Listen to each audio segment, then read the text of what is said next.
अध्याय 12 श्लोक 9। भगवानाने मनबुद्धी जर तुला सिद्ध नाही झाली तर दुसरा श्लोकामध्ये मनबुद्धीपेक्षा सोपा मार्ग करून इथं सांगितले आहे, ते तुम्हाला मी तुमच्यापर्यंत ठेवत आहे। ह्या मार्गानेही परमेश्वरापर्यंत पोचता येते। हा मार्ग त्याच्यापेक्षाही सोपा आहे। अथ चित्तम समाधूतम न शक्नोषि मयि स्थिरम अभ्यास योगेन ततो मामी ध्यानतु धनंजया।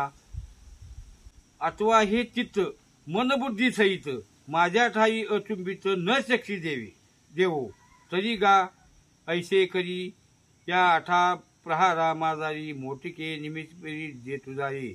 आता 8 प्रहर म्हणजे रात्रंदिवस 8 प्रहर मानले जाते। ह्या 8 प्रहरा माझारी एक वेळा माझं चिंतन करायचं, तू एक वेळ मला आठवायचं। एक वेळा जरी माझं जर ध्यान केलं एक निमिषभर म्हणजे केवढं ते कुणी सांगू शकणार नाही। निमिष म्हणजे काय, निमिष म्हणजे 1 मिनिट, काय निमिष म्हणजे एक डोळ्याची पापणी खालवर होती एवढं, असं त्याचं निमिष मात्र कारण आहे। त्या एवढ्याच क्षणात जरी माझी आठवण एक वेळा जरी झाली तरी तू माझ्यापर्यंत पोचशील। हा सोपा मार्ग मी तुला सांगतो। जैसा शरद काळू रिगे आणि सरिता होटू लागे तैसे चित्त काढेल वेगे प्रपंचोनी। जैसा शरद काळ म्हणजे पावसाळा संपल्यानंतर शरद काळ संपतो आणि तिथून पुढं नद्या सरिता आटायला लागतात। असं नद्या सरिता ज्या वेळा आटत असतात तसं तू प्रपंचाहून चित्त काढून माझ्याकडे जर वळशील तर तुला मी जलद गतीने प्राप्त होईल। म्हणजे प्रपंचे तुझा तिथं राहील आणि माझ्यातच तू सगळं अखंड येशील। दुसरं उदाहरण असं सांगितलं आहे देवानं, मग पुनवेहुनी जैसे शशीबिंब दिसे तैसे हरपत अवशे नाहीच होय।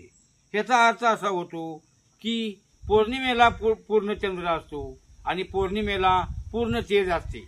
खरं अमावास्येपर्यंत ते थोडं थोडं थोडं असं कमी करतो तो चंद्र आणि अमावास्येला तो झाकला जातो पूर्ण चंद्र।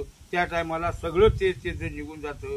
ती अवस्था दुसरी सांगितली आहे। तिसरी अवस्था अशी सांगितली, अगा अभ्यास योगू म्हणजे तो हा एकू जाणीजे येणे काही न निपजे ऐसे नाही। आता पै अभ्यासेचनी बळे एक गती अंतराळे व्याघ्र सर्प प्रांजळे ऐसे केले। म्हणून अभ्यासाची काही सर्वता दुस्तर नाही, या लागी माझ्या ठाई अभ्यासे मिळ। आता अभ्यास म्हणजे काय, तर अभ्यास म्हणजे परमेश्वराचं ध्यान, परमेश्वराचं ध्यान करणं, परमेश्वराचं गायन करणं, परमेश्वराचं ग्रंथ वाचणं।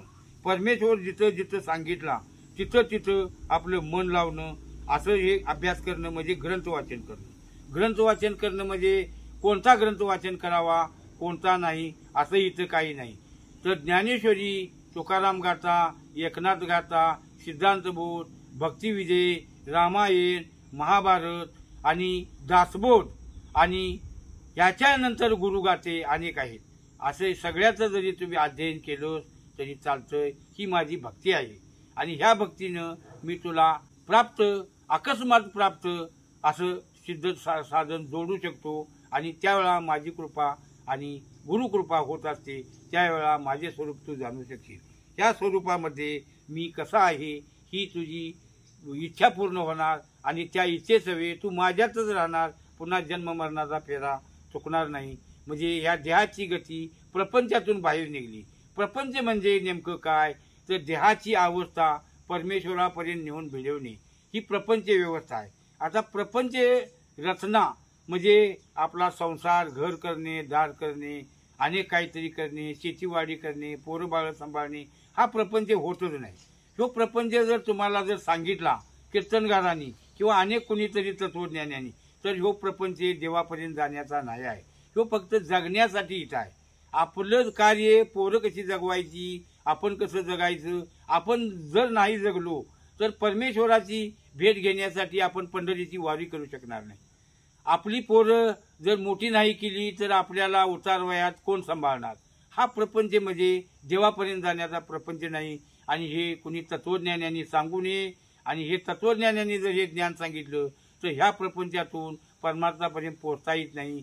ह्यो देहाचा प्रपंच सांभाळला पाहिजे. देहाचा प्रपंच म्हणजे देहाचं कार्य, आणि देहाचं कार्य अंतर्यामी कसं चालतं हे साधू संतांच्या वाङ्मयातनं कळत असतं. आणि त्यावेळी तो भक्त संतांच्या मागोव्यातून जो परमपदाला जातो ते अंतःकरणाचं कार्य आहे. आणि ते संतांच्या मागोव्यात जाऊन त्यांनी तसा जर बोध केला तर ह्यानं सिद्ध होईल. आणि त्यांनी जर तसा जर नाही बोध केला तर सगळंच जग परमात्म्याकडे न जाता अधोगतीला चालले आहे, हा त्याचा उद्देश आहे. म्हणून तुम्ही संत संग करा. खरं संतांचं हे बोल कसं आहे, हे ज्ञानाला धरून आहेत काय नाही, हे आधी पहिलं भक्तांनी पडताळलं पाहिजे, आणि तरच भक्त करू शकतो.